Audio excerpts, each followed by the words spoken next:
Puis faut pas être trop gros pour faire ce métier.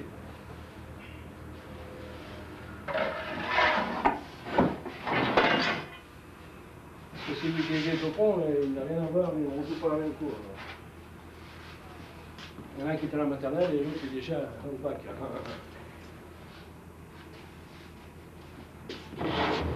T'as emmerdé, oui?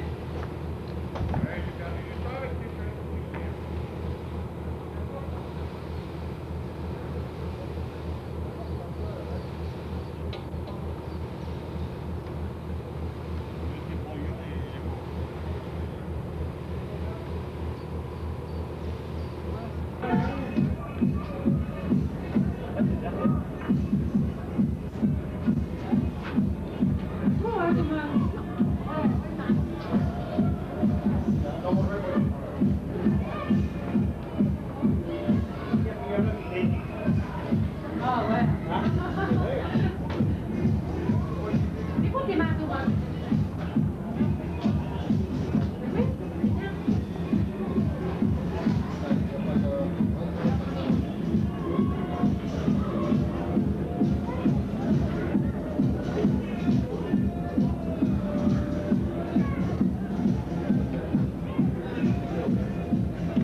Montpellier a participé, les établissements métro, la Caisse d'État, Groupama.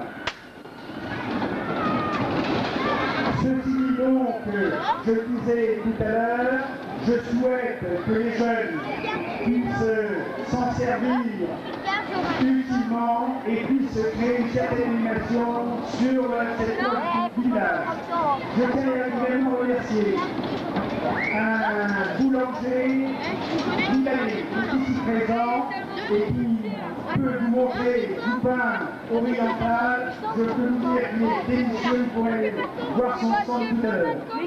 Mais comme ça. J'en terminerai en vous remerciant tous et toutes de votre présence. Vous témoignez d'une reconnaissance à un travail qui a été effectué, bien sûr, certes, au niveau d'une commune, c'est une petite réalisation quand on voit les grands travaux de Saint-Quentin.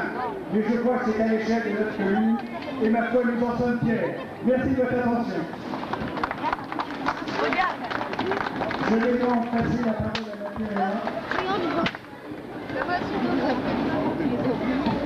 Alors, monsieur le maire, monsieur le conseiller général, mesdames et messieurs les personnalités responsables associatives, chers amis, je suis fière et heureuse de représenter le président du Conseil général, Jean-Pierre Baligan, à l'occasion de cette inauguration du four à pain de l'Étain. Cette commune est depuis longtemps l'exemple d'une ruralité bien vivante qui s'est traduite notamment dans l'expression renouvelée des traditions de la terre. Après les fêtes de la moisson qui ont connu un succès exceptionnel et restent dans nos mémoires, voici que les bénévoles ont construit cette magnifique bâtisse où a trouvé place cet ancien frappin. Depuis ce matin, il régale de nombreux visiteurs qui découvrent ou retrouvent les saveurs d'enfants. C'est la fête du pain à l'Étain, une initiative particulièrement heureuse dont il convient de féliciter chaleureusement tous les acteurs, et je crois que monsieur le maire l'a déjà bien fait. Ceux qui en ont eu l'idée, ceux qui ont mis la main à la pâte, comme on dit, ceux qui permettent ce retour à la tradition et enrichissent notre patrimoine. L'histoire du pain révèle une grande partie de l'histoire des hommes, la plus simple peut-être, celle de leur vie quotidienne et de leur alimentation. On sait que nos ancêtres se nourrissaient de bouillie et de galettes sèches avant que les Hébreux ne découvrent que l'on pouvait fabriquer une pâte plus légère et inventer le pain levé qui deviendra le pain au levain.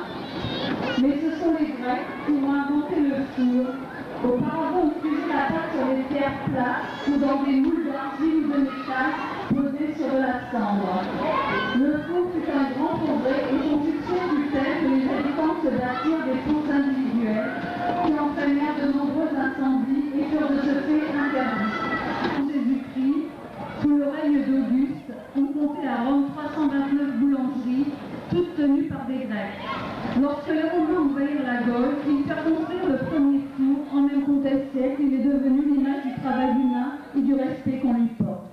Ainsi, c'est une partie de l'histoire humaine que nous redécouvrons à l'occasion de l'inauguration de ce four à pain, qui nous offre à la fois des senteurs, des saveurs et des valeurs. L'on vit à la fête du pain de l'Étain, où nous nous retrouverons souvent encore, j'en suis sûre, pour célébrer la terre, l'homme et son histoire. J'ai été un peu long, mais je pense que l'événement valait la longueur d'un discours. Merci de votre attention. Et bien maintenant, c'est M. Xavier Bertrand, conseiller général du canton Nord, de son canton. Bien, mesdames et messieurs, on pense parfois que c'est un privilège de parler le dernier. Vous savez ce qu'on dit, tout n'est pas qu'une question d'argent, c'est parfois une question d'idée et une question de volonté. Et Alain qui passe derrière moi, mérite vraiment tous vos applaudissements parce qu'il sait à chaque fois entraîner des équipes, entraîner ses élus, mais aussi entraîner des bénévoles dans des superbes aventures. Et ça montre qu'encore une fois, ce sont les idées et la volonté qui priment plus que tout. Je demande de les applaudir encore, ils le méritent tous. Ce que je voudrais aussi vous dire, mesdames et messieurs, c'est qu'à l'État, on travaille vite et bien. J'étais là pour la pose de la première pierre, je suis aussi repassé dans la semaine et j'ai vu ce bâtiment. On sait faire des choses de grande qualité et on sait aussi redonner vie aux plus belles et aux plus nobles traditions.